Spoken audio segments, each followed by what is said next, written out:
గ్రంథము బైబిల్ పఠింప శ్రేష్ఠ గ్రంథము బైబిల్ అనుదినం పఠించిన ప్రేమతోడ నడుపును ఓ పఠింప శ్రేష్ఠ గ్రంథము Bible. The best book to read is the Bible. The best book to read is the Bible. If you read it every day, if you read it all the way, oh, the best book to read is the Bible. दुनिया में सबसे प्यारे पुस्तक Bible, दुनिया में सबसे प्यारे पुस्तक बाइबल. पढ़े नहीं रोज पढ़े न तब कोई न हो, वो दुनिया में सबसे प्यारे पुस्तक बाइबल.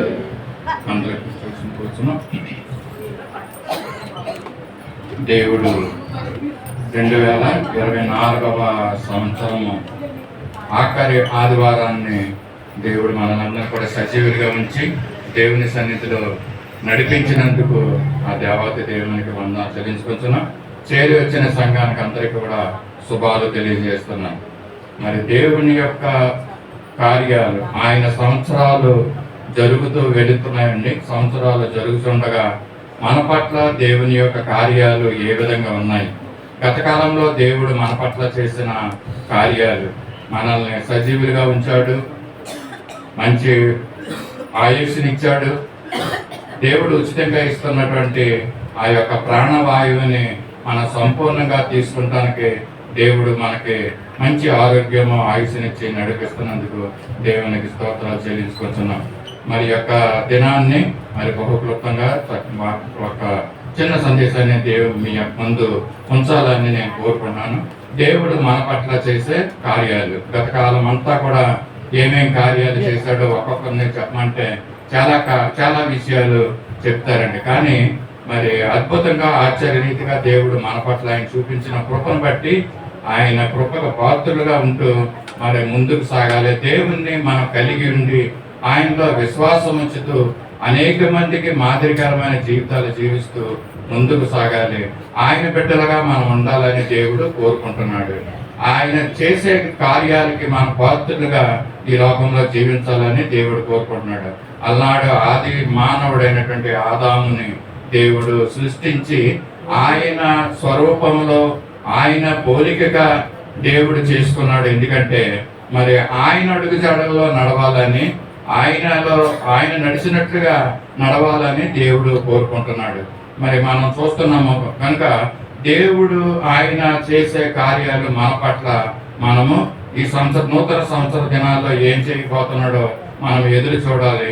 ఈ సంవత్సరాంత దినాల్లో ఒకవేళ ఇంకా దేవునికి ఏ విధమైనటువంటి ఆయుష్కరమైనటువంటి జీవితాలు ఒకవేళ మనలో ఉన్నట్లయితే వాటిని వదిలించుకోవటానికి ఇది దేవుడు మనకు అనుగ్రహిస్తున్నటువంటి సమయం అండి. 2000 సంవత్సరం అంతా కూడా దేవుడు మనల్ని కాపాడుకుంటూ వచ్చాడు.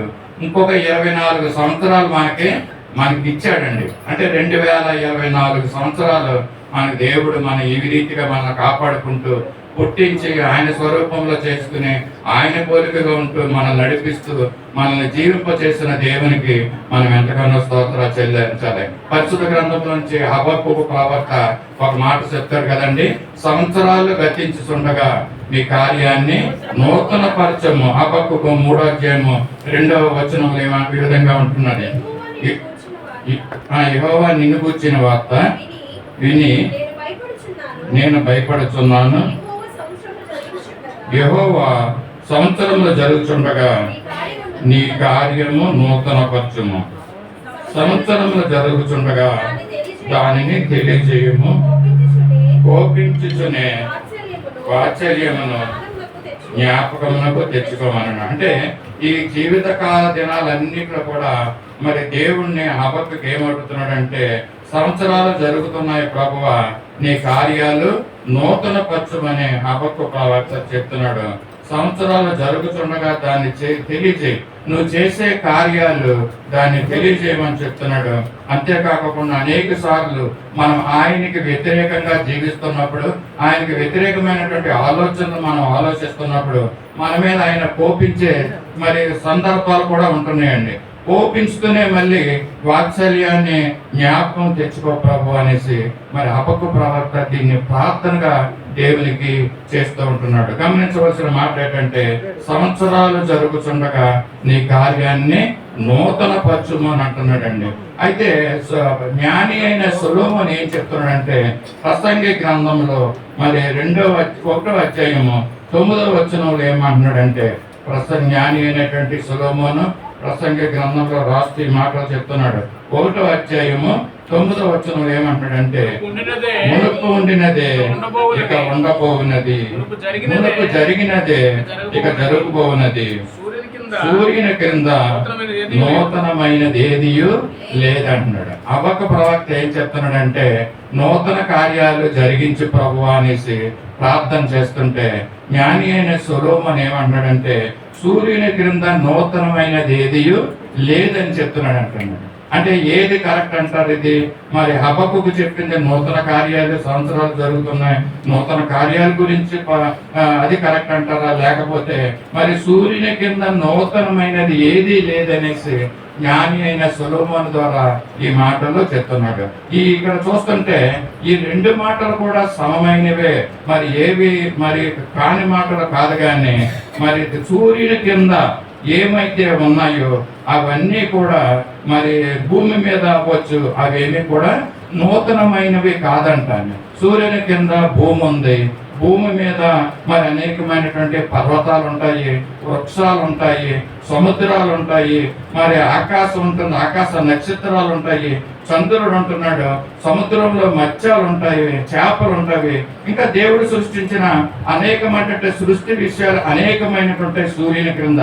ఈవెన్ సూర్యుడు కూడా మరి ఏం చేస్తాడంటే, సంవత్సరాలు గతించిపోతున్నప్పటికీ కూడా సూర్యుడైతే మారకోకుండా తన వెలుగుని ప్రకాశింపజేస్తా ఉంటున్నాడు. ప్రసంగి చెప్పిన మాటల్లో సూర్యుని కింద నూతనమైనది ఏది కూడా లేదని అంటే, దేవుడు చేసిన సృష్టి, సూర్యుడు అవ్వచ్చు, చంద్రుడు అవ్వచ్చు, మరి భూమి మీద ఉన్నటువంటి ఈ యొక్క పర్వతాలు, మెట్టలు, వృక్షాలు, మరి జంతువులు ఏమైతే ఉంటున్నాయో ఇవన్నీ కూడా దేవుడు సృష్టించిన సృష్టిలో ఏది కూడా మార్పు లేనిదిగా ఉంటున్నాయండి, మారడం లేదనమాట. నిజమే, మరి ప్రసంగి గ్రంథంలో చెప్పిన మాట, సూర్యుని కింద ఉన్నటువంటి మరి ఏమీ కూడా అవి మారడం లేదంట, మార్పు చెందడం లేదన్నట్టుగా ఇక్కడ సొలొమోను చెప్తూ ఉంటున్నాడు. నిజమే కదండి, మరి సంవత్సరాలు గతించిపోతున్నా కూడా అదే సూర్యుడు అదే వెలుగునిస్తున్నాడు, అదే వేడినిస్తున్నాడు, అదే చంద్రుడు అలాగే ఉన్నాడు, మారకోకుండా.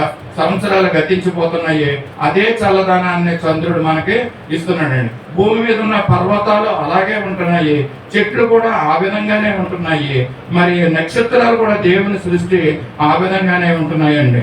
మరి ఇన్ని కూడా భూమి కింద ఉన్న, సూర్యుని కింద ఉన్నప్పటికీ కూడా ఇవన్నీ మార్పు లేనివిగా ఉంటున్నాయి. దేవుడు ఇచ్చిన ప్రాణవాయువు కూడా మారడం లేదండి, అదే విధంగా ఉంటున్న దేవుడు ఏ విధంగా ఉండమంటున్నాడు, ఏ విధంగా పని చేయమంటున్నాడు, ఆ విధంగా దేవుని సృష్టి అంతా కూడా పని చేస్తుంది, మారడం లేదు.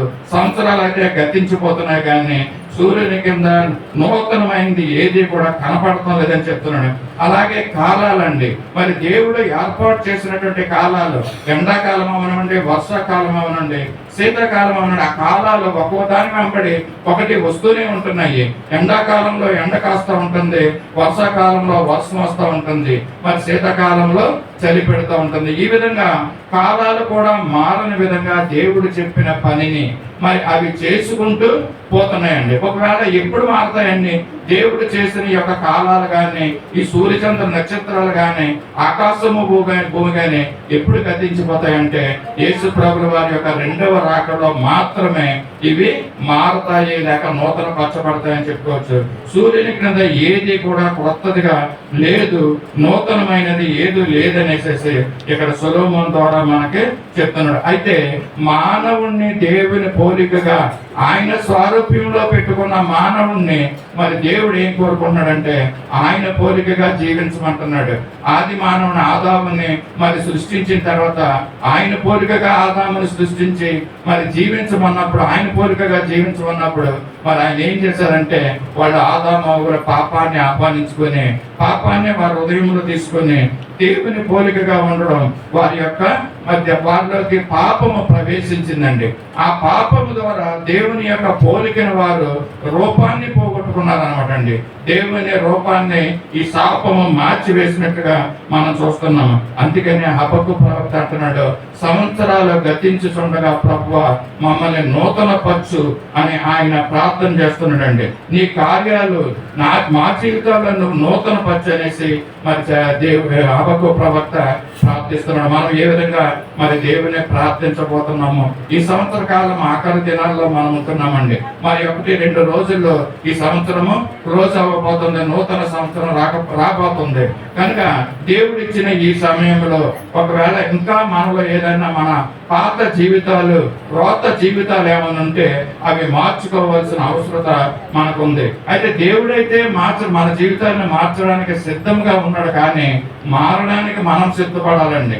మనం మారడానికి సిద్ధపడితే దేవుడు మార్చడానికి మన జీవితాల్లో నూతనమైనటువంటి కార్యాలు చేయడానికి దేవుడు ఇష్టపడుతున్నాడు. దేవుడు మనల్ని తన పోలికగా చేసుకుని తనలా జీవించాలని కోరుకున్నాడు.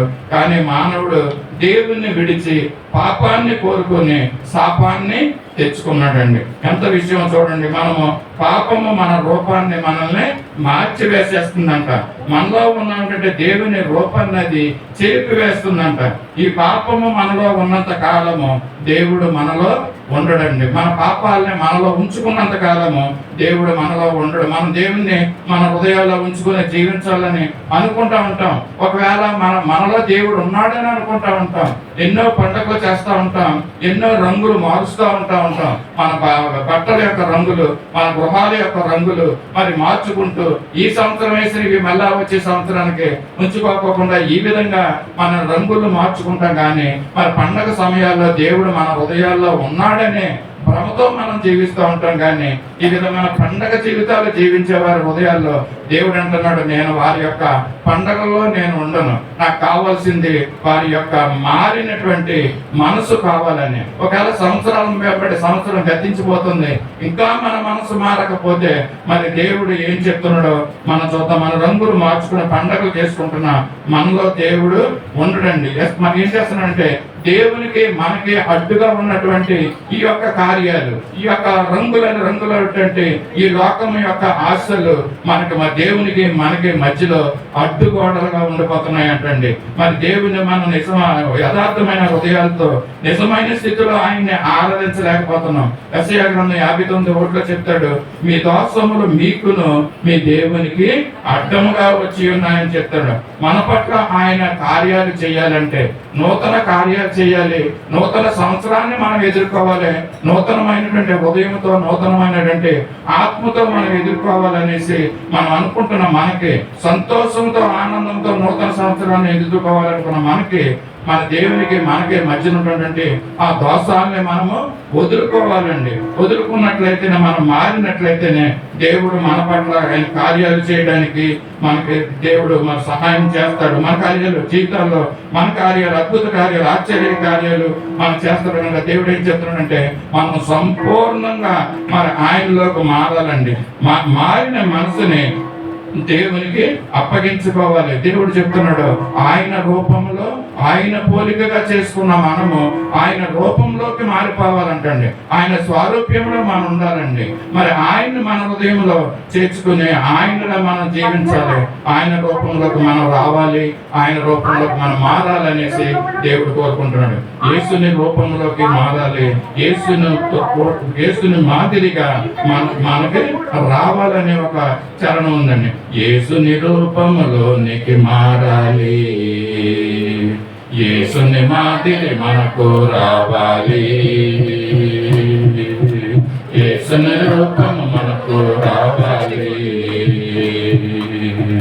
యేసుని మాదిరి మనకు రావాలి. ఇదే ప్రభుని నిర్ణయం, ఇదే ప్రభుని పిలుపు, ఇదే ప్రభుని నీతి, ఇదే ప్రభునికి మహిమ, ఇదే ప్రభుని నిర్ణయం, ఇదే ప్రభుని పిలుపు, ఇదే ప్రభుని నీతి, ఇదే ప్రభునికి నిన్న యేసుని రూపంలోనికి మారాలి. యేసుని మాదిరి మనకు రావాలి. యేసుని రూపంలోనికి మారాలి. యేసుని మాదిరి మనకు రావాలి. హల్లెలూయా. యేసుని రూపంలోనికి మనము వస్తేనే దేవుడు మన పట్ల ఆయన నూతనమైన కార్యాలు మన జీవితంలో చేయడానికి ఇష్టపడుతున్నాడండి. మనం మారకోకుండా ఆయన రూపంలోకి మనకు రాకోకుండా మనం ఇదే మాదిరి మనం జీవించుకుంటూ వెళ్తే పాత సంవత్సరం అంతా అయిపోయిన తర్వాత కొత్త సంవత్సరంలో కూడా ఈ విధంగానే మనం జీవిస్తే మరి దేవుడు మన జీవితాల్లో కార్యాలు చేయడానికి ఇష్టపడనండి. ఇలా యేసు రూపంలోనికి మనం మారితే దేవుడు మన అద్భుతమైన వ్యక్తిగా మరి మనల్ని చేయడానికి దేవుడు ఇష్టపడుతున్నాడు. ఒకప్పుడు మరి ఈ విధంగా పరిశుద్ధ గ్రంథంలో కొంతమంది వ్యక్తులు ఉన్నారండి. తమ జీవితాలు ఎంతో పాపభూయిష్టమైనప్పటికీ, ఎంతో దోషకులుగా హింసకులుగా ఉంటున్నప్పటికీ కూడా మరి వారు మారిన తర్వాత దేవుడు వారిని ఎటువంటి మరి వ్యక్తులుగా అద్భుతమైన జీవితాలు దేవుడు చేశాడో, వారి జీవితాల్లో అద్భుతమైన కార్యాలు, ఆశ్చర్యకార్య కార్యాలు ఏ విధంగా చేశాడో ఒకటి ఇద్దరు వ్యక్తులని క్లుప్తంగా మనం తీసుకుందాం. దాంట్లో మొట్టమొదటి వ్యక్తి పౌలును మనం జ్ఞాపకం చేసుకున్నాం. సౌలు ఒకప్పుడు మరి హింసకుడుగా దోషకుడుగా ఉంటున్నటువంటి సౌలు మరి క్రైస్తవ విశ్వాసుల్ని మరి చంపినట్లుగా సంఘాల్ని హింసించినట్లుగా మనము చూస్తున్నాం. ధర్మశాస్త్రాన్ని బాగా తెలిసిన వాడైనప్పటికీ కూడా గమలీయేలు పాదాల దగ్గర మరి ధర్మశాస్త్ర సకల విద్యలు నేర్చుకున్నటువంటి వాడైనప్పటికీ కూడా ఎంతో మరి భాషా ప్రావీణ్యుడు అయినప్పటికీ కూడా అతను ఆ ధర్మశాస్త్రాన్ని పట్టుకుని, యూదుల ధర్మశాస్త్రాన్ని పట్టుకుని క్రైస్తవులను ఎంతగా హింసించినటువంటి సౌలుని మనం జ్ఞాపకం చేసుకున్నాం. అతను ఏం చేశాడండి? సంఘాలని మరి ఎంతగానో హింసించాడండి. మరి అటువంటి హింసించినటువంటి సౌలుని దేవుడు పట్టుకున్నాడు. దేవుడు మరి సౌలు ఆయన యొక్క జీవితాన్ని ప్రభు చేతుల్లో పెట్టిన తర్వాత ఆయన పౌలుగా మారాడండి. పౌలుగా మారిన తర్వాత ఏ యొక్క క్రైస్తవుల్ని విశ్వాసాన్ని హింసించాడో, ఏ సంఘాన్ని అయితే హింసించాడో మరి వారిని అందరినీ పట్టుకుని తీసుకుని వచ్చి రాళ్లతో కొట్టి చంపించినటువంటి ఈ సౌలు పౌలుగా మారిన తర్వాత అదే సంఘములో గొప్ప సువార్తను, క్రీస్తుని గురించి ప్రకటించడం, క్రీస్తు కొరకు నిలబడి మరి జీవించడం మనం చూస్తూ ఉంటున్నాం పరిశుద్ధ గ్రంథంలో. అంతేకాకుండా అనేకమైనటువంటి శ్రమలు క్రీస్తు కొరకు ఆయన ఓర్చుకున్నాడు. అంతేకాకుండా తన ప్రాణం పోయిన క్రీస్తు సువార్త నిమిత్తము సమస్తాన్ని పెంటగా ఎంచుకున్నటువంటి ఆ యొక్క పౌలుని మనం జ్ఞాపకం చేసుకుంటున్నాం. ఆ పౌలు మరి ఏమైందంటే మరి ఆఖరిగా హతసాక్షిగా కూడా అవడానికి మరి సిద్ధపడి ఉన్నాడండి. అటువంటి పౌలు మరి దేవుడు ఏ విధంగా మార్చాడో, ఏ విధంగా మరి అద్భుత కార్యాలు ఆయన జీవితంలో చూసాడో ఈ దినాల్లో మనకి విశ్వాసులుగా జీవిస్తున్న మనకి మరి మన జీవితాల్లో ఉన్నటువంటి ఆ యొక్క దేవునికి అయిష్టకరమైన విషయాలను మనం వదులుకుని దేవుని దగ్గరికి వచ్చినట్లయితే దేవుడు మనల్ని కూడా అట్టి రీతిగా వాడుకుంటానికి సిద్ధంగా ఉన్నాడండి. మరి ఆయన సౌలు పౌలుగా మారిన తర్వాత ఆసియాలో ఉన్నటువంటి అనేకమైనటువంటి సంఘాల్లో మరి సువార్తను చాటించాడు. అన్ని జనుల మధ్య ఉండి ఆయన సువార్తను యేసు ప్రభు చనిపోయిన తిరిగి లేచాడు అనేసి అనేక మందికి తెలియజేశాడు.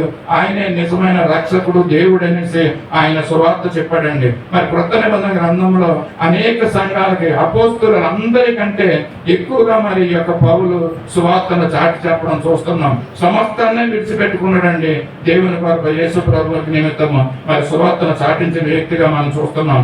ఆ వ్యక్తి ఏం చెప్తున్నాడంటే మనలో ఉన్నటువంటి మరి ఆ పాత స్వభావాలన్నింటినీ తీసుకుని నూతనమైన వారిగా మనం జీవించాలని, నూతనమైన స్వభావం కలిగి మనం జీవించాలని ఆ పౌలు మరి రోమా పత్రిక రోమాలో ఉన్నటువంటి ప్రియులైనటువంటి దేవుని యొక్క భక్తులకి ఈ మాటలు రాస్తున్నాడంటే 12:2 ఏం చేస్తున్నాడంటే ఈ సంవత్సరాంత కాలంలో ఉన్నటువంటి మనకి ఈ లోక మర్యాదను అనుసరింపక ఉత్తమమును అనుకూలమును సంపూర్ణమునై ఉన్న దేవుని చిత్తమేదో పరీక్షించి తెలుసుకున్నట్లు మీ మనసు మారి నూతన మగుట వలన రూపాంతరము పొందుడి.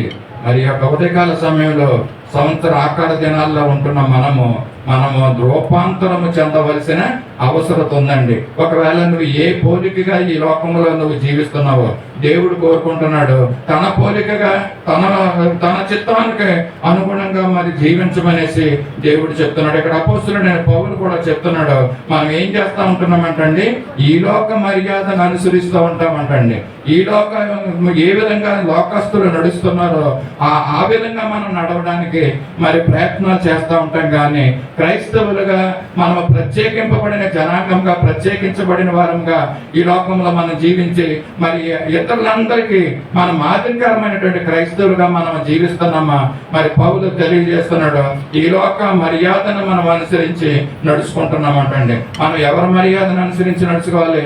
దేవుని గ్రంథం యొక్క మరి ఈ మాటలు రాసిన మాటల ప్రకారంగా ఈ మర్యాదను అనుసరించి మనం నడుచుకోవాల్సిన మనము ఏం చేస్తామంటే లోక మర్యాదను, లోకం ఏ విధంగా వెళ్ళిపోతుందో మనం కూడా ఆ విధంగానే అనుసరించి మనం నడుచుకుని వెళ్తున్నట్లుగా చూస్తూనే ఉంటున్నాము. మనం పనిచేసే స్థలాల్లో, మనం నివసిస్తున్న గృహాల్లో, మరి ఆయా చోట్ల మనం వెళ్తున్నప్పుడు ఆ ప్రదేశాల్లో మనం ఎలా ఉండాలంటే ప్రభువునికి అనుసరించి నడుచుకున్నట్టు వ్యక్తులుగా మనం వారికి మన జీవితాల ద్వారా, మన మాటల ద్వారా, క్రియల ద్వారా వారికి మనం తెలియజేయాలి. లోక మర్యాద గుండా మనం వెళ్ళిపోకూడదండి.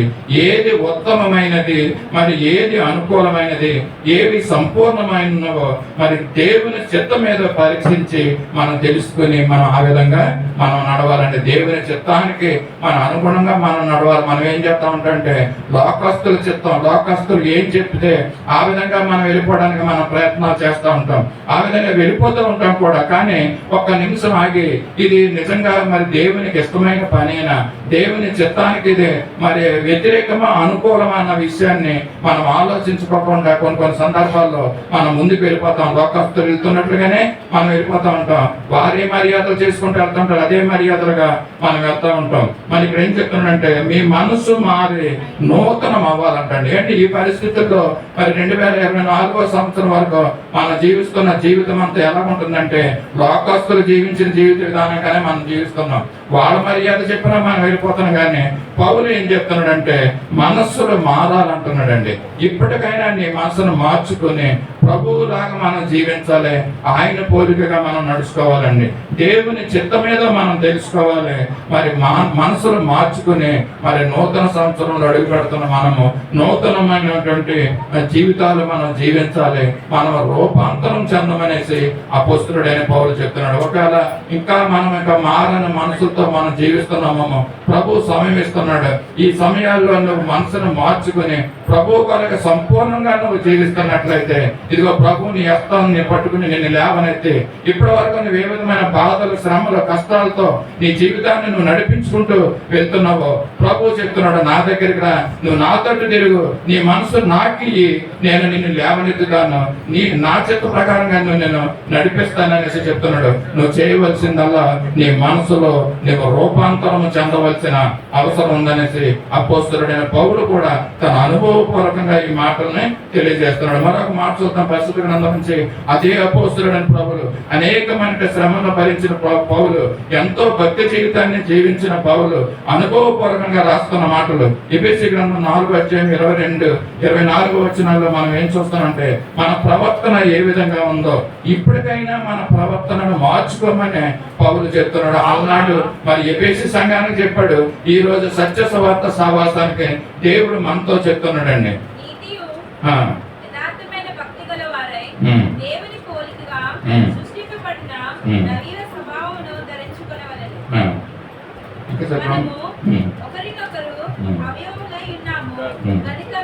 కావున 4:22 మునుపటి ప్రవర్తన విషయంలోనైతే మోసకరమైన దురాశ వలన చెడుకు మీ ప్రాచీన స్వభావమును వదులుకొని మీ చిత్తవృత్తి యందు నూతనపరచబడిన వారై నీతియు యథార్థమైన భక్తి గలవారై దేవుని పోలికగా సృష్టింపబడిన నవీన స్వభావమును ధరించుకొనవలెను. చూడండి, అదే అపోస్తలుడైన పౌలు ఎఫెసీ సంఘానికి రాస్తూ చెప్తున్న మాటలండి. ఈ మాటలు మనకు దేవుడు ఉదయకాల సమయంలో మన ముందుకు తీసుకొచ్చాడు.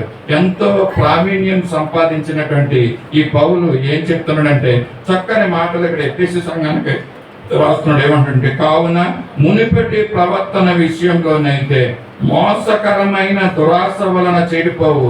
మీ ప్రాచీన స్వభావము ఎలా ఉంటుందంటే, మన ప్రాచీన స్వభావము ఎలా ఉందంటే 2024 సంవత్సరం అంతా మన పాత స్వభావము, ప్రాచీన స్వభావం అంటే మనం చేసిన యొక్క పాత పనులన్నిటిలో కూడా మన స్వభావం అంత పాత స్వభావం ఎలా ఉంటుందంటే, మునిపటి ప్రవర్తన అంతా ఏ విధంగా ఉంటుందంటే మోసకరమైన దురాశల వలన చెడిపోవునట్లుగా ఉంటుందండి. దురాశలు ఒకటి, మోసకరమైనటువంటి దురాశలు ఒకటి అండి. పౌలు చక్కగా అనుభవంగా మరి నొక్కి నొక్కి లోతైనటువంటి మాటలు మనకు తెలియజేస్తున్నాడు. దురాశలతోటి, మోసకరమైనటువంటి దురాశలతో మనం 24వ సంవత్సరం అంతా జీవించాం, గెటనైపోయాం. మరి అందరినీ ఓవర్టేక్ చేసుకుంటూ ముందుకు వెళ్ళిపోతూ ఉంటున్నాం. మన మాటలను బట్టి, మన మోసకరమైనటువంటి క్రియలను బట్టి, ఆ దురాశతో కూడినటువంటి క్రియలతో మరి చెడిపోతూ మనం ముందుకు వెళ్ళిపోతున్నాం అంటండి. పౌలు ఈ విధంగా చెప్తున్నాడు. అది ఎలాంటి స్వభావం అంటండి, మన ప్రాచీన స్వభావం ఈ విధంగా ఉందంట. అంటే మన పాత స్వభావం, పాత జీవితము ఈ విధంగా మోసకరమైనటువంటి దురాశలతో మరి చెడిపోతూ ఉంటుందంట. మరి పైనుంచి దేవుడు చూస్తున్నప్పుడు మన జీవితాలు చెడిపోయిన జీవితాలుగా, మరి ఎటువంటి మోసపు కార్యాలు చేస్తున్నట్టుగా దేవునికి చాలా క్లియర్గా తేటతెల్లంగా అవి అర్థమవుతున్నాయి. కానీ మనకైతే అవి తెలియడం లేదు. నేను చేస్తున్నది మోసమా, నేను చేస్తున్నటువంటి మరి పనులు చెడు పనులు అన్న విషయాలు కూడా కొంతమందికి విచక్షణ కోల్పోయి మరి ఆ విధంగానే జీవిస్తూ ముందుకు వెళ్ళిపోతూ ఉంటారు. ఇది ప్రాచీనమైన స్వభావం అండి. మరి పౌలు చెప్తున్నాడు, ఇటువంటి ప్రాచీనమైనటువంటి స్వభావాన్ని వదులుకో అని చేసి చాలా క్లియర్ గా చెప్తున్నాడండి. ఈ సంవత్సరంలో దినాల్లో ఉంటున్న మనము ఒకవేళ నిజమే పౌలు మనతో హెచ్చరిస్తున్న మాటల ప్రకారంగా ఈ విధంగా నేను జీవిస్తున్నానోమో ప్రభా, ఈ విధంగా మాట్లాడుతున్నానోమో, ఈ విధంగా మోసకరమైనటువంటి ప్రవర్తన నేను ప్రవర్తిస్తున్నానోమో నువ్వు తెలియజేశావు. ఇదిగో ఈ సంవత్సరం ఈ దినాల్లో నువ్వు ఇచ్చిన ఈ సమయంలో నేను ఇటువంటి పాత స్వభావాన్ని, ప్రాచీన స్వభావాన్ని నేను వదులుకుంటాను. ఇక నుంచి నేను మోసము చేయను ప్రభా. ఇక నుంచి నేను ఏ విధంగా కూడా నేను ఆశలు పెంచుకోను, నేను దురాశ అయితే అసలు పడను అనేసి ఇటువంటి ప్రాచీన స్వభావం ఉన్నటువంటి క్రియలు మన జీవితంలో నుంచి వదులుకోమనేసి పౌలు చెప్తున్నాడు. మనం వదులుకోవడానికి మన హృదయాలు మనం సిద్ధపరచుకోవాలి. మన హృదయాలతో మనం ఒకసారి ఆలోచించుకుందాం. చెప్తున్నాడు, మీ చిత్త వృత్తి యందు నూతన పరచబడిన వారయ్యమని అంటున్నాడండి. మన చిత్త వృత్తి యందు, మన మనసు, చిత్త మనసు కలిగిన వారముగా, అంటే యథార్థమైనటువంటి హృదయాలు కలిగిన వారముగా మనం ఏం చేయబడాలంటండి, నూతన పరచబడాలనేసి పౌలు చెప్తా ఉంటున్నాడు. ఇదే పాత జీవితమా? సంవత్సరం గతించిపోయి 24 వెళ్ళిపోయి 25 వచ్చేస్తుంది. అదే పాత జీవితము, అదే పాత ఆలోచనలు, అదే దురాశలు, అదే మోసాలు ఇలాగే జీవించుకుంటూ వెళ్ళిపోతే మరి నీ జీవితంలో జరగబోయి మరి ఏమైనా కార్యాలు ఒకసారి మీరు ఆలోచించుకోవాలి. ఉదయకాల సమయంలో ప్రభు అయితే చెప్తున్నాడు, ఆయన దినమెల్లా తన చేతులను చాపి ఉంచున్నాడు. మన జీవితాల్లో మరి కట్టాలని దేవుడు చూస్తున్నాడండి. అద్భుత కార్యాలు చేయాలనేసి, సమాధానము, సంతోషం మన జీవితాల్లో ఇవ్వాలని దేవుడు తన చేతులను చాపుతున్నాడు. ప్రియుడాన్ని, అప్రియుడాన్ని నువ్వు నా దగ్గరికి రమ్మనేసి దేవుడు కోరుకుంటున్నాడు. కానీ మనమైతే ఏం చేస్తామంటే లోకం వైపు చూస్తున్నాం. ఇదిగో దురాశలతో మనం ఉంటున్నామండి. ఎన్నో దురాశలు మనం పెంచుకుంటూ ఉంటాం. సంవత్సరం అయిపోయిన సంవత్సరము ఈ విధంగానే మన జీవితం మార్పు లేని జీవితాలు, మారలేనటువంటి మనసులతో మనం ఈ లోకంలో జీవిస్తూ ఉంటున్నాము. పౌలు చెప్తున్నాడు, మరి ప్రాచీన స్వభావాన్ని వదులుకోండి, యథార్థమైన భక్తి గలవారే దేవుని పోలికగా సృష్టింపబడిన నవీన స్వభావాన్ని ధరించుకోమంటున్నాడండి. ఎంతమంది మరి నవీన స్వభావం, ప్రభా నాకు ఈ నవీన స్వభావం కొత్త సంవత్సరం వస్తుంది, కొత్తగా నేను జీవించాలి, కొత్త ఆలోచనలు నాలో ఉండాలి, నా క్రియలు కొత్తగా ఉండాలి ప్రభా, నా క్రియలన్నీ కూడా నువ్వు మంచి దాసుడు అన్నట్లుగా, మరి దాసురాలు అన్నట్లుగా నా క్రియలు ఆ విధంగా ఉండే విధంగా నన్ను సిద్ధపరచు ప్రభు అనేసి ఆ విధంగా మనం చెప్పగలిగి ఉండాలండి. మరి దావీదైతే చెప్తున్నాడండి, ఆయన చేసిన పాపాన్ని బట్టి పశ్చాత్తాపడి ప్రభు దగ్గర ఏ విధంగా ప్రార్థన చేస్తున్నాడంటే, నా అంతరంగంలో 51వ కీర్తన 10వ వచనంలో అంటాడు, నా అంతరంగంలో స్థిరమైన మనసును నూతనముగా పుట్టించమంటా ఉంటాడండి కదా. ఆయన చేసిన పాపం ఒక్కసారి, తర్వాత పశ్చాత్తాపడ్డాడు, ప్రభు కనికరాన్ని పొందుకున్నాడు. ఆయన పొందుకున్న తర్వాత మరి ఆయన జీవితంలో మరి ఎక్కడా కూడా వెనక్కి చూడకోకుండా ఆయన ముందుకు సాగిపోయాడండి. విశ్వాస జీవితంలో అవనివ్వండి, ఆయన వ్యక్తిగత జీవితంలో అవనివ్వండి, ఆయన రాజు రాజుగా హెచ్చింపబడి మరి అనేకమైన దేశాలని పరిపాలించే విధంగా దేవుడు ఆయన సింహాసనాన్ని మరి హెచ్చించాడండి. మరి అంతేకాకుండా ఆయన యొక్క మరి దావీదు యొక్క వంశంలో మరి ఒకడైనా ఆ సింహాసనం ఉంటాడు అనేసి దేవుడు ఆయనకి వాగ్దానం చేశాడండి. మరి దేవుడు కోరుకుంటున్నాడు, దావీదు అంటున్నాడు, నా అంతరంగంలో స్థిరమైన మనసును నూతనంగా పుట్టించమంటున్నాడు అండి. చూసారు కదా, ఆయన చేసిన పాపాలను ఒప్పుకుంటాం. ఒకవేళ 2024 సంవత్సరం అంతట్లో తెలుసో తెలియకో మనం అనేక పాపములు చేసినట్లయితే దేవుని సన్నిధి దగ్గరికి మనం ఒప్పుకోవాలండి. ప్రభువా, నా పాపాలన్నింటినీ క్షమించి నాకు స్థిరమైన మనసు నాకు అనుగ్రహించు ప్రభువా,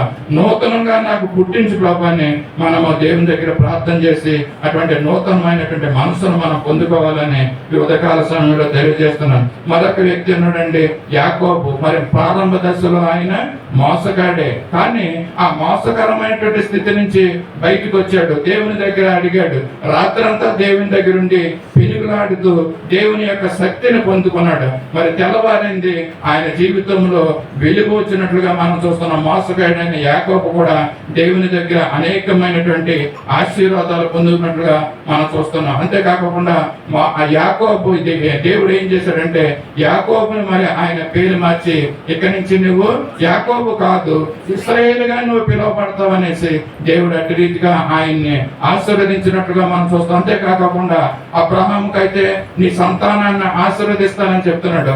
యాకోబునికి దేవుడు ఏం చేశాడంటే దాన్ని యాకోబు ద్వారా దాన్ని స్థిరపరచాడండి, మరి సఫలపరిచాడు అన్నమాట. 12 గోత్రాలు ఆయన గర్భం నుంచి వచ్చినట్లుగా మనం చూస్తూ ఉంటున్నామండి. ఇశ్రాయేలు జనాంగం, ఇశ్రాయేలు గోత్రాలు అన్ని కూడా మరి యాకోబులో వచ్చి ఆ విధంగా దేవుడు యాకోబుని ఆశీర్వదించినట్లుగా చూస్తున్నాం. మరి యాకోబుని ఆశీర్వదించిన దేవుడు నిన్ను నన్ను ఆశీర్వదించడం, మన పాప జీవితం ప్రాచీన స్వభావం మనం వదులుకుంటే దేవుడు తప్పక మనల్ని కూడా ఆశీర్వదిస్తాడని ఉదయకాల సమయంలో నమ్ముతూ తెలియజేస్తున్నాను. మరి యాకోబులో నుంచి వచ్చిన 12 గోత్రాలని కూడా మరి పరలోక పట్టణంలోనంట ఆ పట్టణం యొక్క గుమ్మాల మీద యాకోబులో నుంచి వచ్చినటువంటి 12 గోత్రాల యొక్క పేర్లు అక్కడ లిఖింపబడ్డాయి అంటండి. 12 గోత్రాలు. ఎంత దీవెన యాకోబు జీవితంలో, ఎంత ఆశీర్వాదము యాకోబు జీవితంలో చూస్తున్నాం. పరలోక పట్టణం యొక్క పునాదుల మీద అపోస్తలుల యొక్క పేర్లు రాయబడితే పరలోక పట్టణం యొక్క గుమ్మాల మీద మరి ఈ యొక్క 12 గోత్రకర్తల యొక్క పేర్లు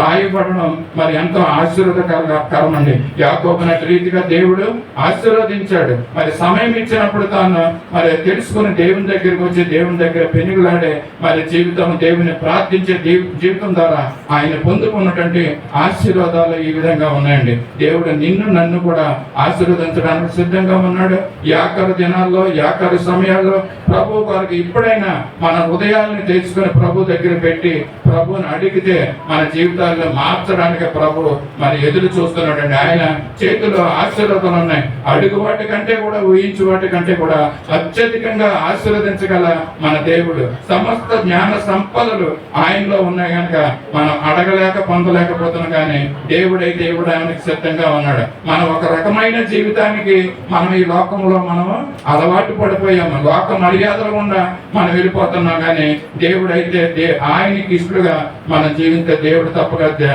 దీవిస్తాడనేసి దేవుడు తెలియజేస్తున్నాడు. నినివే పట్టణం గురించి మనం జ్ఞాపకం చేసుకుందాం.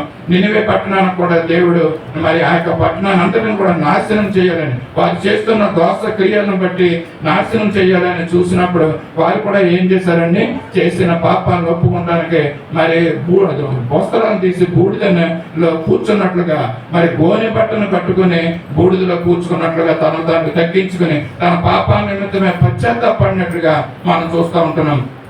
అలాగే రాజు సైతము మరి తన యొక్క సింహాసనాన్ని వదులుకుని మరి కిందకి దిగి మరి ఆ యొక్క గోనె బట్టను కట్టుకుని బూడిదలో కూర్చున్నట్లుగా మనం చూస్తున్నాం. దేవుడు మరి వారి జీవితాలు చేస్తానన్నటువంటి ఆ యొక్క నాశనకరమైన పరిస్థితిని చేయకోకుండా మరి దాని నుంచి నినివే పట్టణాన్ని తప్పించాడండి. వారి యొక్క ప్రాణాలు కాపాడుకున్నట్లుగా మనం చూస్తున్నాం. నినివే పట్టణాన్ని దేవుడు మరి కాపాడాడు వారు పశ్చాత్తాపడినప్పుడు. మరి నిన్ను నన్ను మరి ఈ విధంగా పశ్చాత్తాపడితే దేవుడు తప్పకుండా సహాయం చేయడం, ఆదుకోవడం, మనల్ని మనకున్నటువంటి స్థితిలోంచి మనల్ని దేవుడు లేవనెత్తడం, దేవుడిస్తున్న సమయంలో మనము మారు మనసు పొందాలనేసి మనం తెలియజేస్తున్నాం. దేవుడు మనకి ఇచ్చిన టైంలో మనం మారు మనసు పొందాలండి. కానీ మనం ఎప్పుడో మారు మనసు పొందుతామో నాకు ఇంకా టైం ఉందిలే, ఆ టైంలో మారు మనసు పొందుతామంటే ఆ సమయం నీలో వస్తుందో రాదో తెలియదు. ఎందుకంటే నీ దేవుని యొక్క రాకడే రావచ్చు, లేక మానవుని యొక్క పోకడే పోవచ్చు అండి. ఏది ముందు జరుగుతుందో తెలియదు కనుక దేవుడు ఇచ్చిన సమయంలో దేవుని యొక్క రక్షణ పొందడం, ఆయనలో ఆత్మీయ జీవితం జీవించడం ఎంతో అవసరం అండి. ఇల్లు మరి దీపం ఉండగానే ఇల్లును చక్కబెట్టుకోమని చెప్తానండి. మరి సమయం ఉండగానే మనము రక్షణలో ఉండాలి, మరి యథార్థమైన జీవితాలు జీవిస్తూ ముందుకు సాగాలని తెలియజేస్తున్న. సంవత్సరాలు గతించిపోతున్నాయి, మన జీవితాల్లో కార్యాలు నూతన పరచబడాలనేసి మనం అనుకుంటూ ఉంటాం కనుక మన జీవితాన్ని దేవునికి సమర్పించుకోవాలి. సంవత్సరాలు గతించుతుండగా మరి మనల్ని నూతన పరచమని దేవుణ్ణి మనం అడుక్కోవాలి. ఒక కీర్తనకారుడు ఈ విధంగా అడుగుతున్నాడు, సంవత్సరాలు గతించిపోతున్నాయి ప్రభువా, నన్ను నూతన పరచు. యేసయ్యా నీ రూపమునకు మమ్మల్ని మార్చు, హిమము కంటే తెల్లగా నన్ను పరిశుద్ధపరచుము నా రక్షకగానే మన పాటను కీర్తనకారుడు పాడుతున్నాడు. చూద్దాం. సంవత్సరములు గతించుచుండగా నన్ను నూతన పరచుము, యేసయ్యా నీ రూపముకు మార్చుము. సంవత్సరములు గతించుచుండగా నన్ను నూతన పరచుము, యేసయ్యా నీ రూపమును మార్చుము. హిమము కంటే తెల్లగా పరిశుద్ధపరచుము నా రక్షకా. సంవత్సరములు గతించుచుండగా నన్ను నూతన పరచుము, యేసయ్యా నీ రూపమును మార్చుము. హల్లెలూయా. కీర్తనకారుడు పాడుతున్నాడు, తన రూపంలోకి మార్చు ప్రభువా, సంవత్సరాలు గతించిపోతున్నాయి, హిమము కంటే నన్ను తెల్లగా చేయమనేసి ఈ యొక్క అడుగుతున్నాడు. మనము ఉదయకాల సమయంలో దేవుని సన్నిధిలో కూర్చున్న మనము కూడా దేవుణ్ణి ఈ విధంగా మనం ప్రార్థించాలి. హబక్కూకు ప్రార్థించాడు, సంవత్సరాలు గతించిపోతున్నాయి ప్రభా, మమ్మల్ని నూతన పరచు, మా కార్యాలని నూతన పరచు అని అంటున్నాడు. ఇక్కడ కూడా కీర్తనకారుడు చెప్తున్నాడు, మరి సంవత్సరంలో గతించుతుండగా నన్ను నూతన పరచు యేసయ్యా నీ రూపమునకు మమ్మల్ని మార్చమని. మరి ఎంతమంది ఇష్టపడుతున్నారు ఆయన రూపంలోకి రావడానికి, ఆయన పోలికగా జీవించడానికి ఎంతమంది ఇష్టపడుతున్నారో ఈ యొక్క మధ్యాహ్న కాల సమయంలో ఇంకా ఒకవేళ ఆయనలోకి సంపూర్ణంగా రావడానికి, ఆయన స్వారూప్యంలోనికి రావడానికి, ప్రాచీనమైనటువంటి స్వభావంతో కూడినటువంటి క్రియల్ని విడిచిపెట్టడానికి ఇంకా ఎంతమంది సందిగ్ధమైనటువంటి పరిస్థితుల్లో ఉంటున్నారో దేవుడు మాట్లాడుతున్నాడు మనతోటి. దేవుడు తన పరిశుద్ధాత్మను విడుదలేసి మీ హృదయంలోకి రాబోతున్నాడు. ఒకవేళ అటువంటి ప్రాచీన స్వభావం ఈ సమయం దేవుడిస్తున్న ఈ అనుకూల సమయంలో దాన్ని విడిచిపెట్టుకుని ప్రభువు వారికి సంపూర్ణంగా జీవిద్దాం. నూతన సంవత్సరంలో నూతన ఆశీర్వాదాలతో మనం పొందుదాము, నూతన ఆత్మతో మనము జీవిద్దాం. దేవుని పోలికలు చేయబడ్డ మనము పాపములోనే ఉండిపోతే మనము ఆయన రూపాన్ని పోగొట్టుకుంటామండి. పాపం ఏం చేస్తుందంటే మనలో ఉన్నటువంటి యేసు ప్రభు యొక్క రూపాన్ని ఆ పాపము పోగొడుతుందంట. పోగొట్టుకున్న రూపాన్ని మనలా మనకి తిరిగి రావాలని యేసు ప్రభులు వారు ఏం చేశారంటే ఈ లోకానికే వచ్చి ఆయన రూపాన్ని మన నిమిత్తము ఆయన పోగొట్టుకున్నాడండి. ఆయన స్వరూప్యము గలవాడు, సొగసైన వాడండి. అయినప్పుడు కూడా మన నిమిత్తము స్వరూపమైనను సొగసైనను లేకపోకుండా ఆయన శిలువలో మరి తల మీద ఆయన యొక్క ముండ్ల కిరీటాన్ని పెట్టుకుని ఆ ముఖము రూపం అంతా పోగొట్టుకున్నాడండి మనకి. ఎందుకంటే మనము మరి పోగొట్టుకున్న రూపాన్ని మళ్ళా మనకి ఇవ్వడానికి, ఏ రూపమైతే మరి దేవుడు ఆది కాలంలో ఆదాముకు అనుగ్రహించాడో ఆ రూపాన్ని తిరిగి మళ్ళా ఇవ్వడానికి ఇదిగో కడమ ఆదాము అయినటువంటి యేసు ప్రభువు వారు ఈ లోకానికి వచ్చి మనకి మంచి రూపాన్ని ఇవ్వాలని మరి ఆయన తన రూపాన్ని పోగొట్టుకున్నాడండి. పరమగీతంలో ఒక మాట చూస్తాం, చదవక్కర్లేదు. 5:14 ఏమంటాడంటే అతని కరములు తర్షీసు రత్న భూషణములుగా స్వర్ణ గోళములుగా ఉన్నాయంటాడు. అతని కరములు అంటే అతని చేతులు, అతని కాళ్ళు మేలిమి బంగారు మట్టి యందు నిలిపిన చలువరాతి స్తంభముల వలె అలాంటి రూపము కలిగినటువంటి కాళ్ళు ఉన్నాయంటాడు. ఆయన చేతులు కాళ్ళలో మన చేతులతో మన కాళ్ళతో చేసిన పాపాల నిమిత్తము ఆయన చేతుల్లో కాళ్ళల్లో శీలల దగ్గర పట్టించుకున్నాడండి. మన పాపముల నిమిత్తము ఆయన మన అవమానాలన్నీ కూడా ఆయన భరించాడు. ఆయన ముఖం మీద ఉమ్మి వేసుకున్నాడండి. ఆయన ముఖమంతా కూడా వికారమైపోయిందండి. ఎంతో మనోహరమైనటువంటి ముఖము కలిగిన ఆయన మన నిమిత్తము వికారంగా ఆయన ముఖము చేయబడ్డాడు.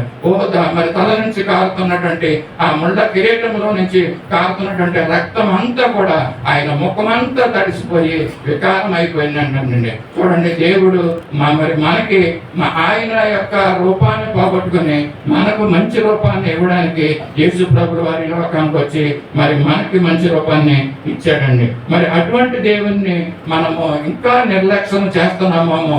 దేవుని పోలికగా ఉండాలని దేవుడు కోరుకుంటున్నాడు. మన జీవితాల్లో దేవుడు తన కార్యాలు చేయాలని దేవుడు ఏం చేస్తున్నాడు కనుక మనం ఇంకా ఆలస్యం చేయకుండా ఇప్పటికైనా చేసింది చాలా ఉన్నది కనుక మరి రాబోయే దినాల్లో మన హృదయాన్ని, మన జీవితాన్ని మనం మార్చుకుని ప్రభు కొరకు మనం జీవించాలని తెలియజేస్తూ ఈ మాటలు నేను ముగిస్తున్నాను. దేవుడి యొక్క మాటను మన వెనుకటిలో దీవెనకరంగా చేయను గాక. ఆమేన్. మహాపరిశుద్ధుడున్న సర్వశక్తి కృపానిధి కరుణా సంపన్న కృపకర్మ దేవ, నీ పరిశుద్ధ పాదాలకు వందనాలు స్తోత్రాలు చెల్లించుకుంటున్నాం. ఉదయకాల సమయంలో మా ప్రభు సత్య సువార్త సహవాసంగా చిన్న మందగా మేము కూడి ఉండి మా ప్రభ నీ మాటలను మేము విన్నాం మా తండ్రి. మీ మాటలన్నీ కూడా మా హృదయంలో భద్రపరచండి. వాటిని ఫలఫలితంగా చేయమని కూడా అడుగుతున్నాం. మంచి నేలను పడిన విత్తనం వల్లే అవి మొలికి ఫలించుట్లో సహాయం చేయండి దేవా. నీ కార్యాలు జరిగించుకోమని కూడా అడుగుతున్నాం. ఇదిగో సంవత్సరాలు గతించిపోతున్నాయి మా ప్రభ. నీ కార్యాలు మా జీవితాల్లో నూతన పరచమని మేము అడుగుతున్నాం తండ్రి. ఆ బాబు చేసిన ప్రార్థన రీతిగా మేము కూడా ఆ విధంగా మా జీవితాలను మీకు సమర్పించుకొని మా యొక్క హృదయాన్ని మీకు సమర్పించుకొని మిమ్మల్ని ప్రార్థించే వారిగా మమ్మల్ని చేస్తున్నందుకు మీకు స్తోత్రాలు చెల్లించుకుంటున్నామయ్యా. మీకు వందనాలు తండ్రి. ఇదిగో ప్రభు నూతనమైన జీవితాలు, నూతనమైన ఆలోచన, నూతనమైనటువంటి ఆత్మలు, నూతనమైనటువంటి ప్రవర్తన కలిగిన వారముగా నీలో జీవించడంలో సహాయం చేయమని కూడా అడుచు. ఈ పొద్దున మా కొరకే తిరిగి రానున్న నజరేయుడైన యేసయ్య పరిశుద్ధ నామములో అడిగి వేడుకొంచున్నాను తండ్రి. ఆమేన్. అందరూ లేచి నిలబడి పరలోక ప్రవర్తన ఆశీర్వాదంతో తీసుకున్నాం. పరలోకమున్న మా తండ్రి, నీ నామం పరిశుద్ధపరచబడును గాక, నీ రాజ్యం వచ్చును గాక, నీ చిత్తం పరలోకమందు నెరవేర్చినట్లు భూమి మీద నెరవేరును గాక. మాకు కావలసిన అందున ఆహారం నేడు మాకు దయచేయండి. మా రుణస్తులను క్షమించిన ప్రకారం మా రుణం క్షమించండి. మా ముందు సోదరులకు దేకాకి నేను తప్పించండి. నీ రాజ్యము, బలము, మహిమ నిరంతరం నీవున్నావు తండ్రి. ఆమేన్. మన పరమ తండ్రి అయిన దేవుని దివ్యమైన ప్రేమ, మన ప్రభువును రక్షకుడైన యేసుక్రీస్తు యొక్క శాశ్వతమైన కృప, సర్వసత్యంలోనికి నడిపిస్తున్న పరిశుద్ధాత్మ దేవుని అన్యోన్య సహవాసము, సన్నిధి, సమాధానము, కాపుదల, సంరక్షణ నడిపించిన తల వంచిన మనందరికీ, మన కుటుంబాలకు, సంఘానికి, సార్వత్రిక సంఘాలకి ఇప్పుడు ఎల్లప్పుడూ సదా తోడైండి నడిపించును గాక. ఆమేన్. దీవించి క్షేమామిచ్చి పంపుము. జీవాహారం వార్తానిచ్చి మామును పోషించుము. నిన్ను వేడుకొని బహుగా స్తుతింతుము. పరమందు చేరి ఇంకా స్తోత్రము చెల్లింతుము. ఆమేన్. అందరికీ వందనాలండి.